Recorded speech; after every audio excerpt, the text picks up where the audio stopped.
garden can be done in lots of different ways, and so they're beneficial in lots of different ways. You can use them culinary, you can use them medicinally, and you can use them for all kinds of beauty products. And so we'll go over each of those kind of little areas today and how to grow them.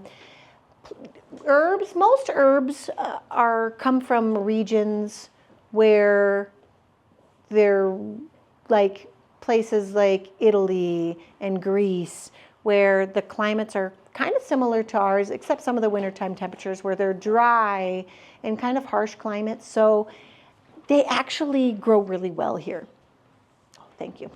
And so herbs have been being used for thousands and thousands of years. They actually have records of Neanderthals using herbs medicinally for over 60,000 years ago. So we have been using herbs for a really long time. So I think the majority of the people are the most familiar with herbs in cooking. And then, you know, whether you use dried herbs or fresh herbs, but you can use them a lot medicinally as well. I mean, even things like rosemary has been proven to increase your memory just by smelling it. It can you know, increase your long-term memory synapses. So yeah, it's pretty fascinating. So I know, but some of them are perennials, and some of them are annuals, and some of them are biennials. We'll go over that. So some of your most easiest herbs to grow would be like rosemary, and I've got some big, beautiful rosemary plants here. Rosemary is one of my favorite herbs to grow. It just has such a lovely smell to it. But I use it for culinary purposes, and funny enough, my daughter makes a hair serum that she just takes rosemary and boils it in water. You can add mint to it if you want to. And then daily, so she'll make a big batch, she'll freeze part of it, and then daily she puts it to her scalp, and it actually increases hair growth. I know. So, and it actually works really well. I mean, she's been using it now for over a year.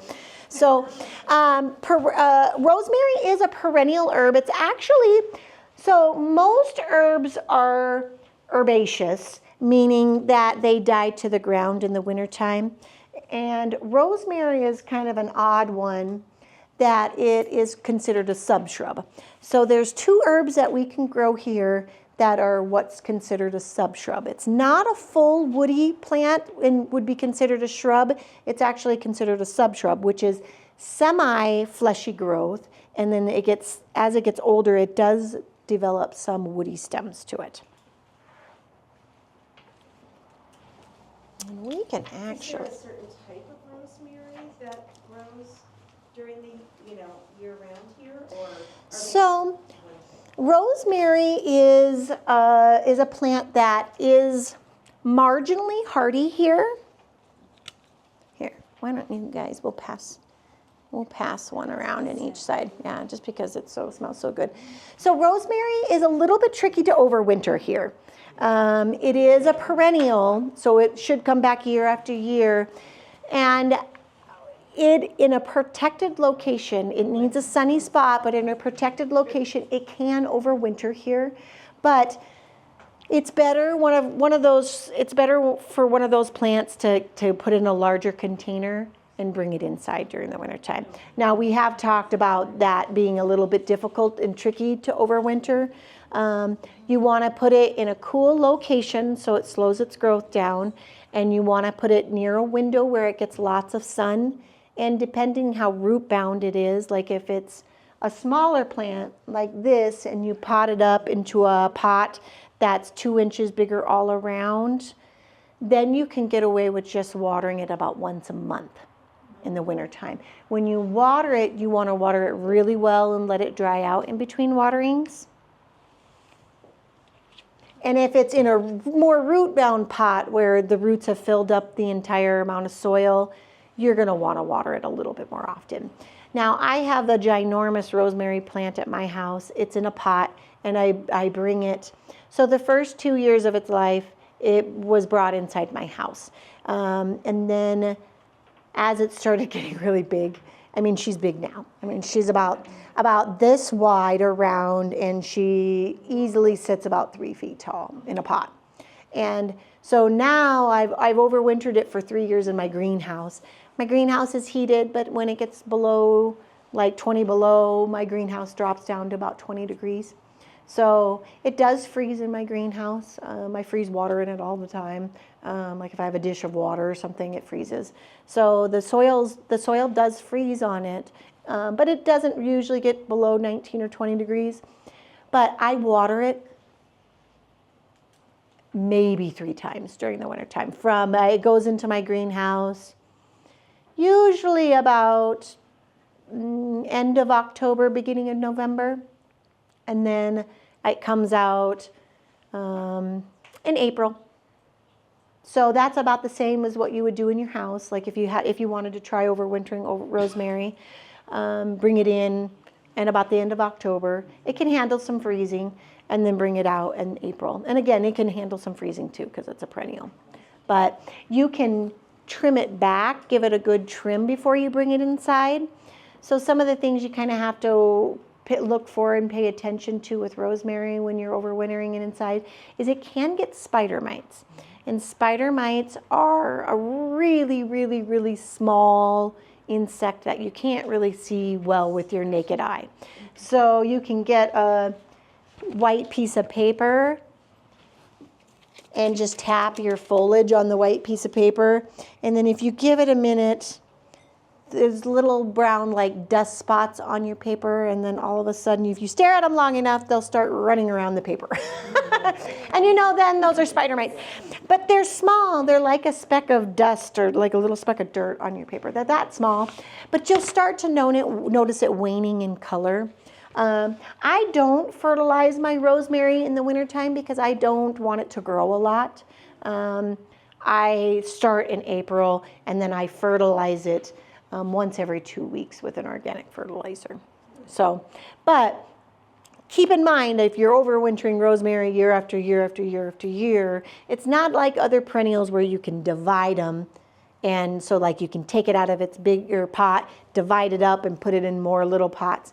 It is a one plant. It's like a shrub, so you can't really divide it. So like mine, it's so ginormous right now.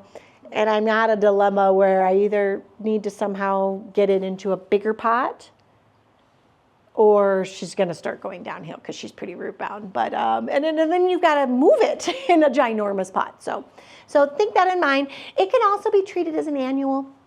So the fun thing is if you get a good size one to start with, then use it all season, and then you can preserve it by drying it or even freezing it, so to use all winter long. So yeah. How do you freeze it?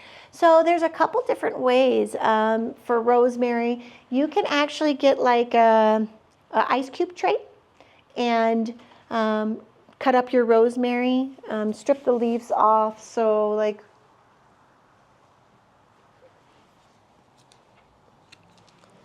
So to harvest rosemary, you grab the stem and then you pull the needles backwards and it strips them all off. You can actually then put some of those in ice cube trays and fill that up with some olive oil. And then it's all prepared and ready to go for cooking. So all you have to do, you can do melted butter too, if you're a butter person like me, but you can do olive oil or even avocado oil. Yeah. So, and then just store those in a freezer-proof container, and that'll last all winter for you. And then it's fresh. You can do that with any of your herbs. You can do that with chives. You can do that with dill. It works really well for fishes. Thymes, basil works great that way. Yeah. And then the other method is drying. You can do that in a couple of different ways. We'll go over towards the end how to preserve all the different ways you can preserve. So other herbs that are super easy to grow, Actually, really the top of my list for easiest to grow would probably be oregano. And it is a perennial, it is a true perennial. They do spread. They spread in two different ways. They slowly creep out and get to be a bigger clump. I've got a clump in my yard right now that's probably about that big around. The other way is if you let them go to seed. You'll have little baby oregano plants that come up all over your yard. Now, to use a culinary herb, it's best to not let it go to seed or let it flower, because that'll change the flavor of your herbs. They get a little bit more bitter and not their original scent. So, oregano, that's one of my favorites. Hey, Deb, Yeah. how do you prevent them going to seed or flowering? Are you supposed to get out there and plump them? Yep. So we'll talk about that a little bit when we talk about how to harvest them. But herbs, lots of people will plant herbs and then they don't harvest them.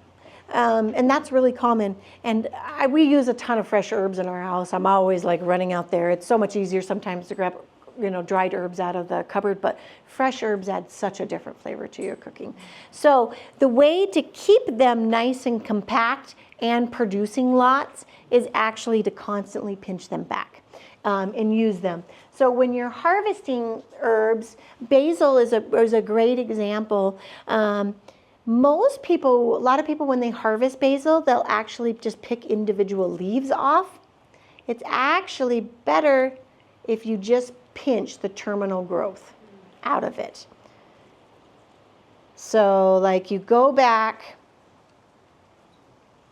to a branched out set of leaves like that. Like this, do you see that second branch set of leaves? That branch set of leaves, and you would pinch it there. Set the branched leaves and you pinch it there. Yep, just right above it, like just kind of right at that point. Right at that point here. And what that does, so wherever I pinch it, you saw those two little side shoots? That puts out new stems that it grows. It's a new point where it grows from. So it takes this one single branch and makes it two, so you get a bigger, bushier plant as it starts to grow. But constantly pinching out the top, because that's where the flower comes, you keep it from not flowering. Yeah? Does the same go for chives? Chives, you don't want to pinch from the top. What I mean, do you not want them to flower? I don't. I let my chives flower, and I've never noticed a flavor difference. That is my one herb that I do let flower. And chives are a little bit different. You prune them off at the base when you prune them versus at the tips. Chives is also another just as easy. Surprise, more rain.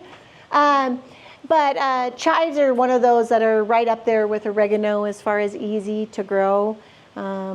They don't get super big. They only get to be about 12 inches tall. And they bloom with these beautiful little purple flower heads on them, which are edible.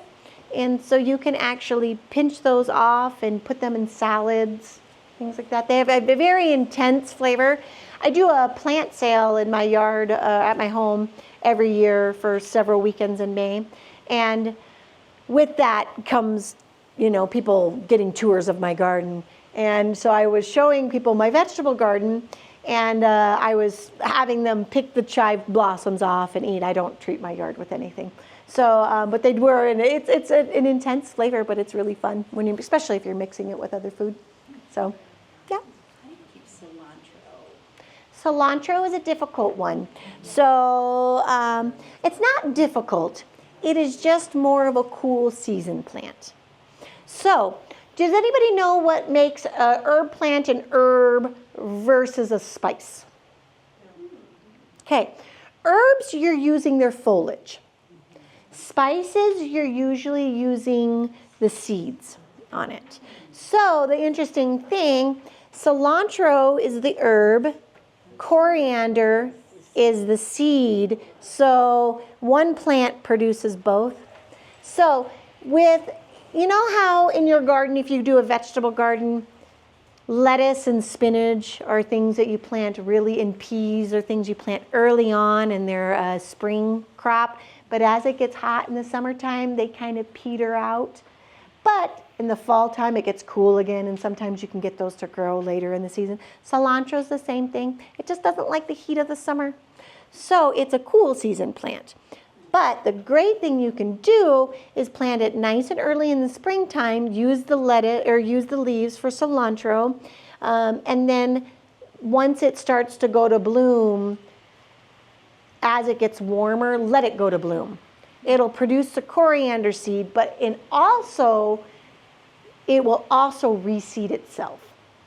So it's just an annual here, meaning that you have to plant it year after year. But if you let it go to seed, just like you would lettuce plants, you'll have a patch that reseeds itself that'll come back year after year. Yeah, which is really neat. This is also one of my favorite herbs. But you can combat that just like you can with any of your lettuce crops. You can combat the summer heat a little bit and get it to last a little bit longer by putting it in a little bit more shade. Or putting it in the shade of another plant. It'll help it last a little longer. And I had basil, so we can talk about basil.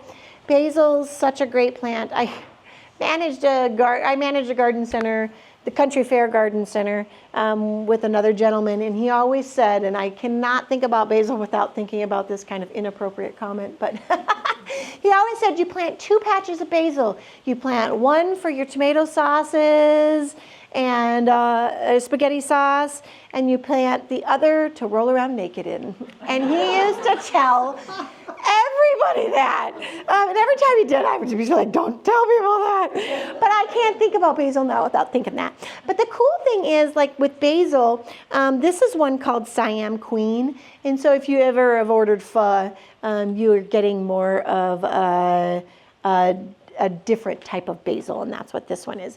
It smells just like basil. You can use it in regular basil recipes, but they come in cinnamon, it comes in lemon, it comes in lime flavored, it comes in purple leafed, it comes in everything. And a secret tip for anyone who does a vegetable garden, it's a great companion plant for your vegetables. Planting basil next to your tomato is said to improve the flavor of your tomatoes. And then we've got thymes, which are some of my favorites. That one's got a weed in it. So culinary thyme is a great plant. This one is French thyme. Both of these varieties are a nice mounding plant, so that's not a plant that gets really big. So it's really fun to tuck these into nooks and crannies, along walkways, because they are plants you do brush up against and they smell so good. And low care. It's a really tough drought tolerant plant. So like sun. Some of the herbs you can push with a little bit of shade. Some like a little bit more sun. Thyme likes a little bit more sun. This one is lemon thyme. This is currently one of my favorite smells. I'll let you smell that. Oh, and it's just my favorite smell ever. And it works great for, you can use thyme in all kinds of things, culinary. You can even put thyme in your lemonade, things like that. It's got a great flavor. It's great for fish. Yeah. So thyme is a really durable perennial. I've been watching your shoe. I was hoping. I know. These shoelaces. Even though some of the rosemary is a perennial, it just won't be a perennial here if you let it outside. Yeah. Yeah, if you have it in a protected spot, it might. But the thyme is a very durable perennial. It'll come back for you year after year after year, along with oregano. Sage is another great one that'll come back year after year. Thank you. I don't have any sage plants on me, but we'll briefly talk about it. Sage is another great one. And that one in particular has a lot of medicinal purposes as well. They've been using it for centuries and centuries to treat all kinds of ailments, along with oregano. Oregano they used to take internally to treat internal pests, internal like bugs that you would get internally, like parasites. Thank you, that was the word I was looking for. Yeah, and so like even with chickens, you can feed them oregano oil and have them eat the oregano, and it helps them with internal parasites, things like that. I know. For dogs? Huh? Good for dogs. Yeah, they can eat it. Yeah, yeah. But sage is another great one, and it's got a really beautiful silvery foliage to it, and then it gets a beautiful blue flower. So even if you don't use some of this stuff culinary-wise, it's amazing to have in your garden for the fact that if you do let them bloom, a lot of them are really pretty. The oregano is really pretty. The sage is really pretty. The cool thing is, too, I've got a big, huge sage plant in my front vegetable beds, and it holds its leaves almost all winter long. So it's something, same with oregano. I can go out in the middle of the winter and kind of knock some of the snow off and get down close to the bottom part of the plant. You know, it's about this tall in the wintertime, and there's fresh green leaves in there underneath the snow. So with oregano and sage and rosemary, I'll use all winter long, fresh out of the garden and out of the yard. So it's really cool. And then parsley is a great one. Parsley is a strange one. It's neither an annual or a perennial. It's what's called a biennial. So what it does is, this is its first year, so it'll grow leaves the first year, and you're able to harvest it. And you know, like parsley, since they have, same with cilantro, since they have long stems like this, you harvest it by pinching a whole stem off. You can just grab, what I usually do is just grab a chunk of it and cut it off. I have a really good chimichurri sauce I love to make with flank steak, and you use, I always think it should be cilantro that you use, but it's parsley that you use, and it's so yummy. It's with some lime juice, some parsley, and some jalapenos. You could throw a little jalapeno juice in there too, which would be really good. But and olive oil and garlic. But so parsley's great, but so it'll grow this first batch the first year, and then the second year it'll regrow the leaves, and then it'll start to want to flower on you. And once it's flowered, you can keep the flowers pinched back, but that's the second year it'll die. So you have to plant this every 2 years, but it comes back reliably for those 2 years. So that's parsley. What did you call that, biennial? It's a biennial. Yeah. Yeah. And parsley comes in either flat-leafed or curl-leafed. Curl-leafed is used a lot as a decoration. You can eat it. Its flavor is just a little bit more intense. But I usually like the Italian flat-leafed. But yeah, it comes in both of those, and both are durable here. Is it true that if you plant marigolds by your herbs, it helps keep bugs away? Yeah, yeah. Marigolds will help deter insects in your vegetable garden, in your regular flower beds. Yeah. And deer. And what? Deer, I hear. Yeah. Deer. With deer, it's a little hard. That's a nice thing about herbs, is most herbs are naturally deer resistant because they don't like that pungent flavor. So most of them, in fact, I don't know of any herbs that the deer will eat. So that's a bonus. And then marigolds are great to tuck in with any of your edibles, your vegetables, and things like that. So. Dill. I mean, because it can flower, it's leggy. How do you harvest it? How do you keep it? Well, dill is one of those things that you can use as well when it blooms. And actually the flowers and seed heads are great when you're pickling things. So like when I make my pickles at the end of the season, I use those flower heads and those seed heads stuffed into the jar as well. So the legginess, the more sun you put it in, the less leggy it'll be. that doesn't mean it won't be tall. Dill wants to get to be a good 30 inches tall. Just naturally, its growth habit is that way. So it is also a host for swallowtail butterflies. Fennel and dill are both a host for swallowtails. So if you have it in your yard and you like to encourage a butterfly population, you're going to lose a little bit of it due to those. And they are not small caterpillars. They're big. They're a couple inch long caterpillars. So they can do some damage quickly on them. So, you know, sometimes you can also have a sacrificial plant that you plant over here. And then if you find any of them, have your kids or your grandkids, or if you're adventurous enough, grab the caterpillar and put it on your sacrificial plant too. That helps. Same thing with tomato hornworms. A lot of people can't stand tomato hornworms, although I never get them in my yard. I don't know if you get them in your yard. I never get them in your yard. What a tomato hornworm turns into is a hummingbird moth or a sphinx moth. And everybody loves them. Everyone's like, they're my favorite. I love hummingbird moths. Do you know what I'm talking about? So they're the little moth. They're not, okay, not little. They're not little. They're big. They're a couple inches long. And they flutter their moth wings so fast that they buzz around that they look like a hummingbird. But they're a hummingbird moth. But the caterpillar form of that is a tomato hornworm, which is a ginormous worm that does lots of damage to your tomatoes. Can we grow tomatoes just for that? Can we attract tomatoes? Yeah, you can. And you can, there's other host plants too, but you can grow a specific, like if you wanted swallowtail butterflies.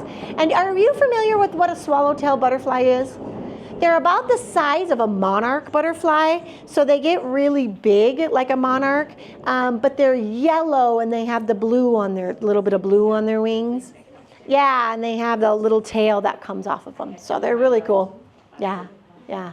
So a lot of the herbs attract pollinators, so they can be a host plant for them, or when they bloom like the sage, they will attract pollinators, so butterflies and things like that to your yard.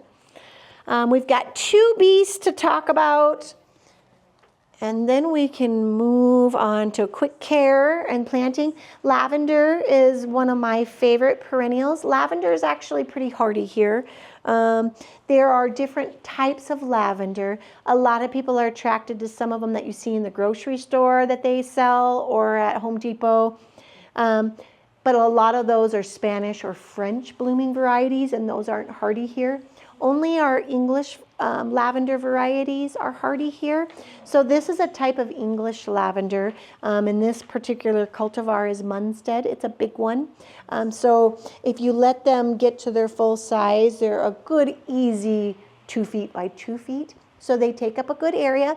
They are a full hot sun plant. They need water to get established, but once they get established, they're not as picky as their water needs. They can handle a much drier situation. So I can pass that one around. It's a big pot, so it's kind of cumbersome, but it's worth it.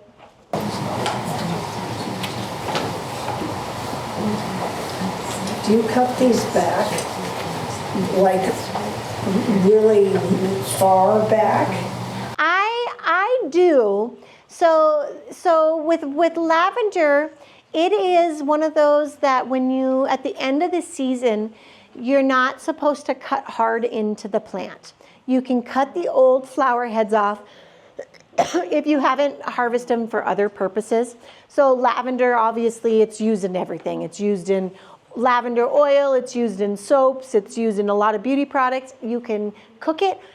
At least 3 times a week, I drink lavender tea before I go to bed. It helps relax you. It's got soothing properties. It helps you sleep. And so it's used culinary, but it's primarily has the other purposes. It's used medicinally and it's used perfume-wise. I know, isn't that lovely?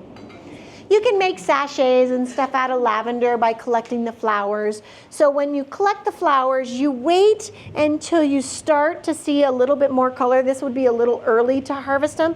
You want them to be showing a little bit more color. Then you can just grab a whole bunch and then just cut it off that way to save them. And you can make bundles and dry them and use them in sachets and things like that. But as far as the fall goes, you don't want to cut your lavender plant back like with some of your other plants really hard because they need that woodiness growth to overwinter well. Then in this, so you can cut the old flower heads off and that's fine, but don't cut back into the plant. And if you do want to prune it in the springtime, you can prune it back a little bit harder into the old growth. It's not necessary though. If you just clean it up in the springtime and let it be that way, it'll eventually to get pretty brown and woody. It's a sub-shrub as well. So they'll get brown and woody like any other shrub. They tend to look as pretty and tend to lose a little of their vigor the bigger and older they get. So I do prune mine. I don't prune it all the way back to the ground, but I give it a good hard prune back in the springtime. And then mints. Mints are a lovely addition to herb collections, but you never plant a mint in the ground, ever, ever, ever. I won't even tell you how many hours I've spent in vain digging mint out of people's yards. So you can kind of see what this guy does, right? So it throws out these long things. And everywhere that there's a cluster of leaves like this, you know, there's leaves, a space, leaves, a space, it roots into the ground right there. And it not only does that, it sends runners out from the root system. And if you plant mint in your garden, you will have it for the rest of everyone's lives. But it works great in containers, lovely containers. And make sure it's a taller container. I mean, it can be a shorter container. Just don't put it on the ground in your garden because it will root out the holes and root into the ground and spread that way too. But the mint is fun because it comes in lots of different flavors. This is orange, so this one's orange mint. And it's just gonna have more of a citrusy flavor. I've got just good old-fashioned peppermint. And then I've got chocolate mint. So, you know, we can pass those around. Sorry guys, nothing I do is clean. Everything I do has got dirt and soil and everything on it. I have this charming story. I worked for a lady, I gardened for this lady in Montana. Her name was Marge Edgerton. And she was just the biggest character in the world. She used to raise show poodles, and so she's got that whole wonderful life. Like, she grew up in Manhattan, New York. Her neighbors down the street were the Rockefellers.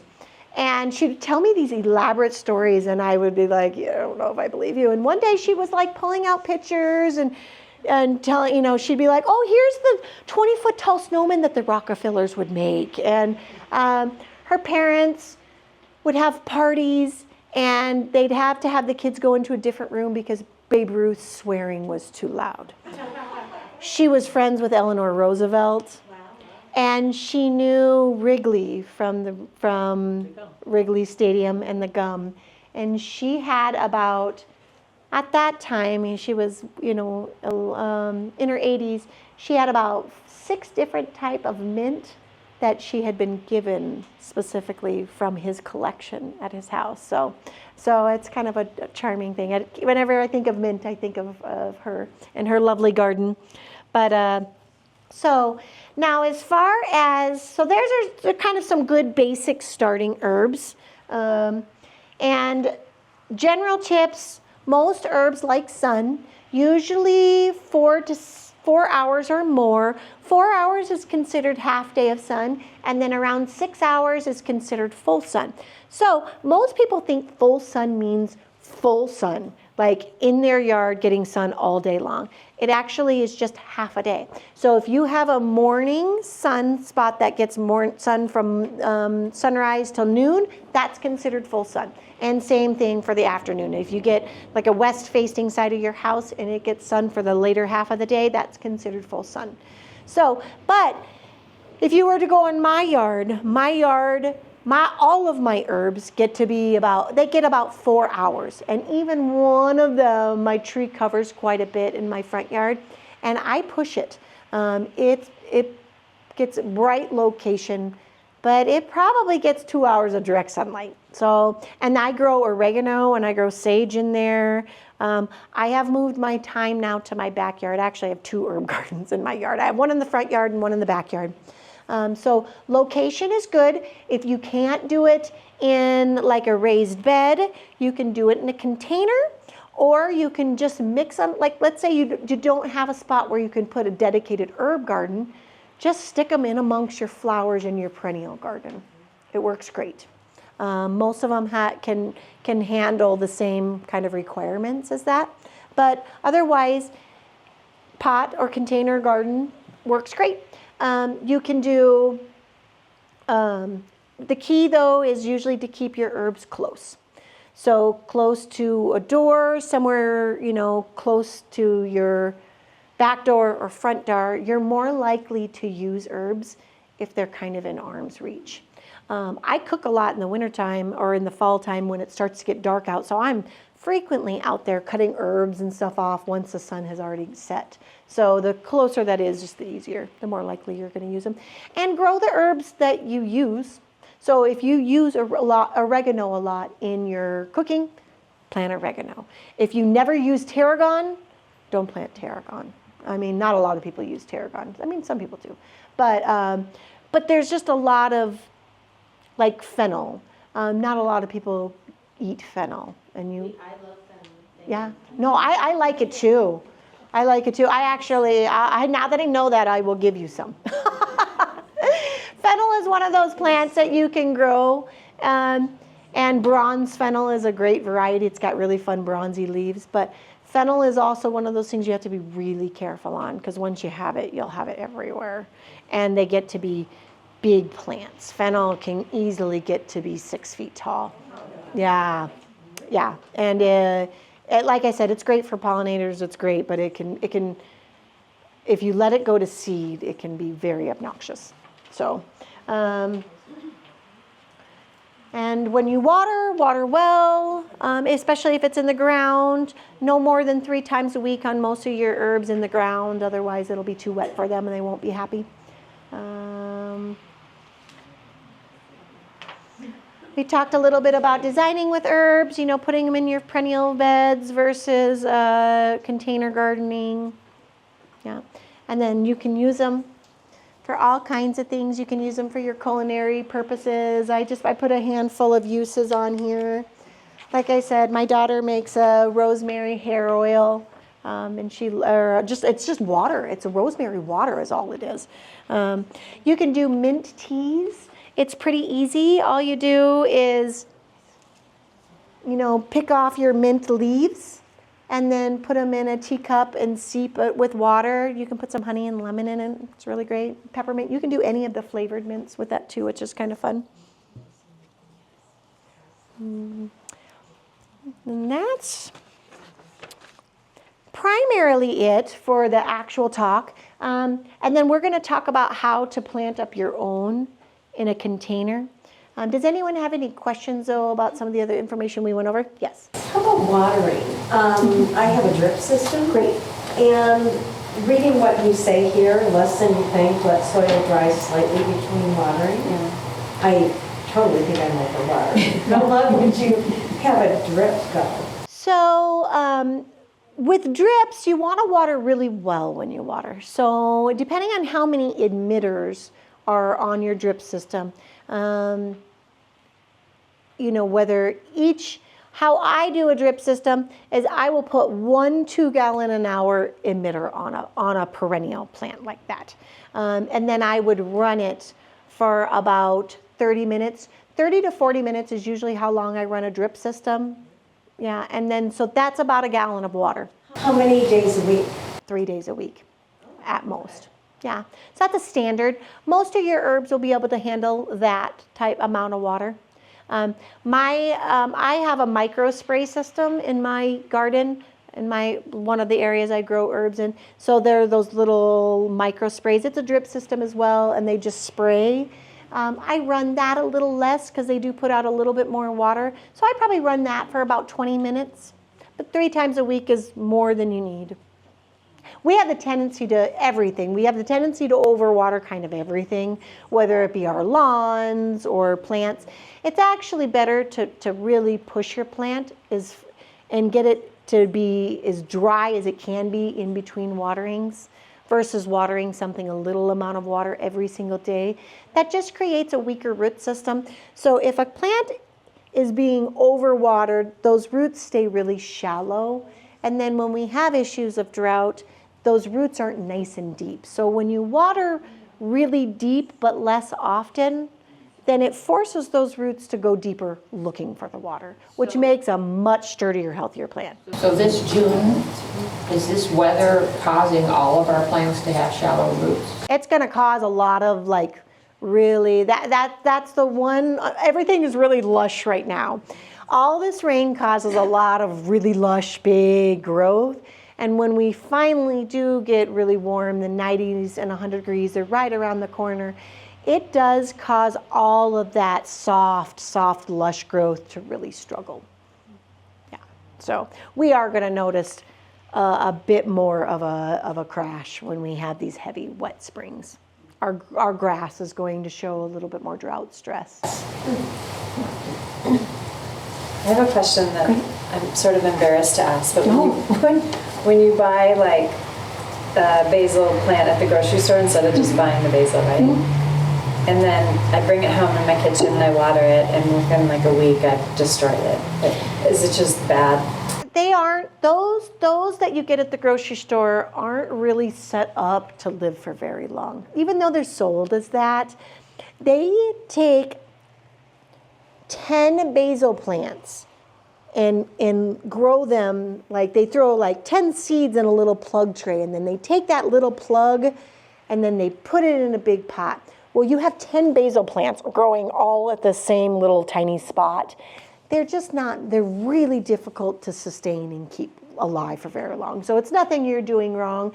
Whereas like a basil plant like this, it's a more of an individual plant, although this is pretty branched out. There might be a couple. And then replant them, or would they not? So you can actually, basil is one of those really easy to root. So if you have a basil plant that you got at the grocery store and you notice that it's not, maybe going to last really long, you can pinch it and put that pinch directly in some soil, like a small pot, and root that directly into the soil, or you can put that in water and it'll root out into the water. So that's what I do sometimes if I'm like, this is not going to live me very long. So I just take pinchings off the top and yeah. Okay, so we're going to quickly talk about planting this up, and then I've got it all set up over there to plant. So to plant, we've got our little containers here.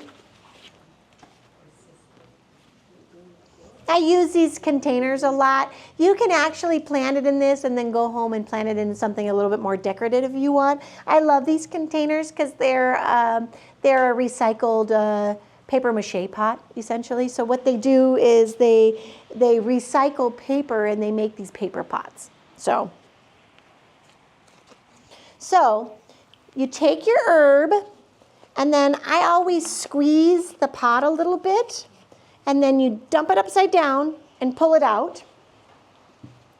Okay, you should have some nice roots going around. You can rough them up a little bit. Some people get in there and rip the root ball apart. That just causes the plant a lot of stress. So I just kind of rough them up. So I hold the, do we got a lot of plant root destructors here? You just want it to just break it up a little bit, yeah. And then, so you go, I always hold the plant with one hand and use my other hand, so I'm right-handed, so that's my one I'm gonna drive with here. This pole's kind of right in the way, guys, sorry. So then what I do is I just pull the soil back with one hand, I've got the plant in the other, and then I put it in, and then push the soil back around, okay? And then we're gonna do, that's parsley, and we're gonna do basil. So parsley and basil are both gonna get big. So same thing, I popped it out of the pot, rough the roots up a little bit, dig in with your one hand, put it in, push the soil back around and tuck it in. The one thing to remember about soil and when you're putting plants in a planter, we want to tuck it in nice so there's no air pockets around there, so pushing the soil in around it. And I always tell my employees we want to use kind of like claw fingers when we're tucking them in. We don't want to use flat hands and compact the soil. Yeah, because I call it, we don't want to concrete our plants into the soil, right? Because if you push all that and compact it a lot, you lose a lot of those open air particles. Well, when you compact soil too much, it has a really hard time absorbing water because the water trickles into those open air pockets. And so that goes for anything, whether you're doing herbs in a pot, where you're doing flowers in the pot, where you're planting a plant in the ground. You always want to tuck the soil in around it and lightly compact it in. We don't want to concrete anything in, okay? And then we got one more. And so a lot of people will not fill their containers up very much and then put the plants in and then try to tuck soil in around it after the fact. That's so difficult to do. And so I always fill my pot up to about an inch. And then it gives you room, especially when you're working in like this size of container. Now, if you're putting a big rosemary in a pot, obviously you're gonna have too much soil. But, and another trick you can do too,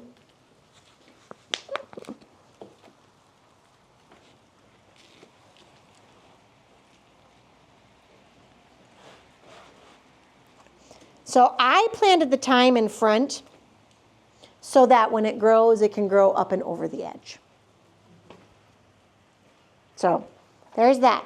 Now, yeah. Are there certain herbs that play well in the sandbox and others that don't? Sure. Things like rosemary, lavender, and sage are your drier herbs. They play well together. Things like thyme, even mint, you can put mint in containers with other herbs. Just know eventually it'll all be mint. But basil, parsley, cilantro, thyme, they all play well together. So it seems a lot more difficult than it really is, but it really is pretty easy. You can put a sage and a rosemary with a basil, and it all is going to be fine. So. And then as far as, so like when you guys plant your herbs up today, we won't water them obviously. And then when you get home, just water them really well. Herbs are heavy feeders, so feed with an organic fertilizer because you're eating the foliage. Feed with an organic fertilizer every other week. Full strength. Okay, so the dirt, does that ever go over the root ball? Do you plant the plant a little higher than the rest of the dirt? I don't. So when I plant right at soil level. So you don't want, in most things, in fact, tomato plants are one of the only few things that like soil up on their stems.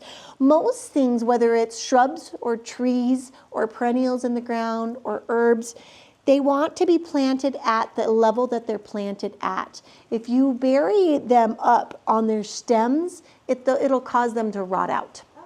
Yep, so right at soil level. So like if you felt the top of the root ball, it's right at soil level.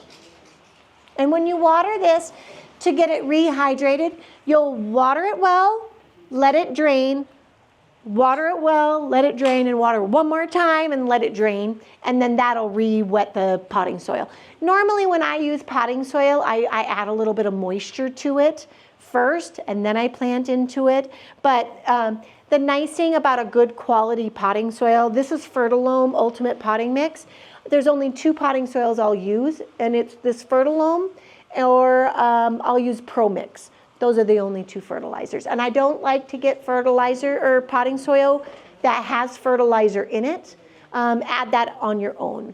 So Fertilome or Ultimate, this is Fertilome Ultimate Potting Mix, or you can use Pro Mix.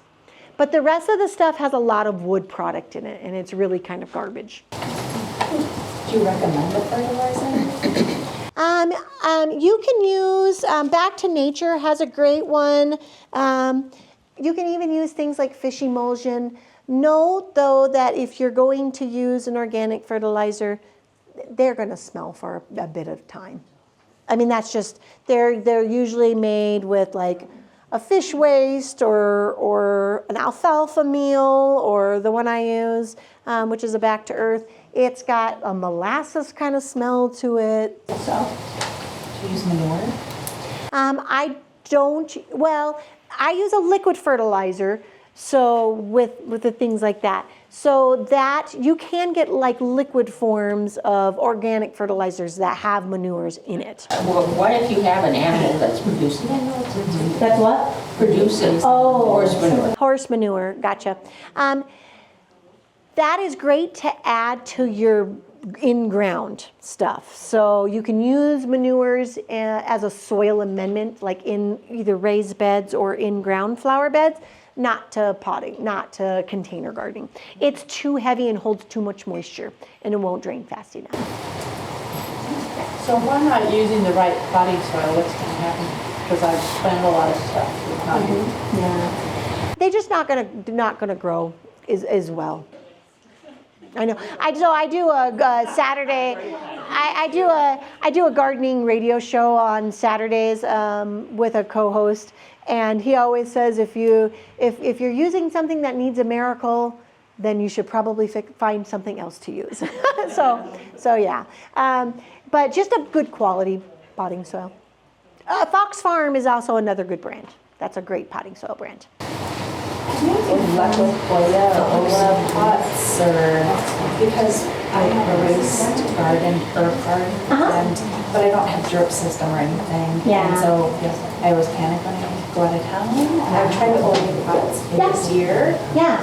So she's asking about, she doesn't have a drip system to her containers, so she's gotten some Olas. Are you familiar with that? They're a terracotta usually, in a like, they kind of got a bulb and then in like a vase top.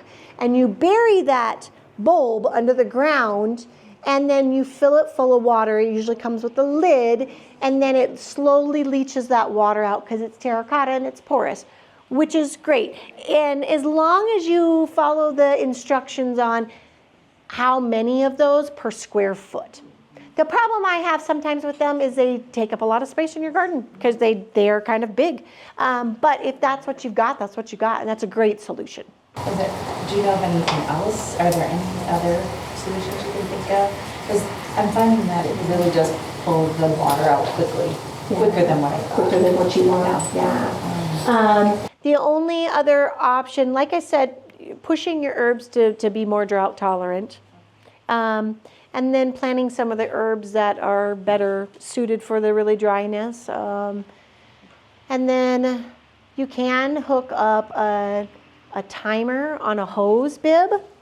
That's like the last resort, and a lot of people run them a lot of times. But that's kind of my last resort, because when you're going out of town, that's like, it's always iffy when you have a timer on your hose bib, because you can have something break and it can flood. So having a good neighborhood kid, or I don't know if kids are that responsible these days. They're probably not. Mine wouldn't be. And so having somebody keep an eye on them. Yeah. And you can have a sprinkler set up out in it, and then somebody could come over and just turn it on for 20 minutes and hopefully not forget it.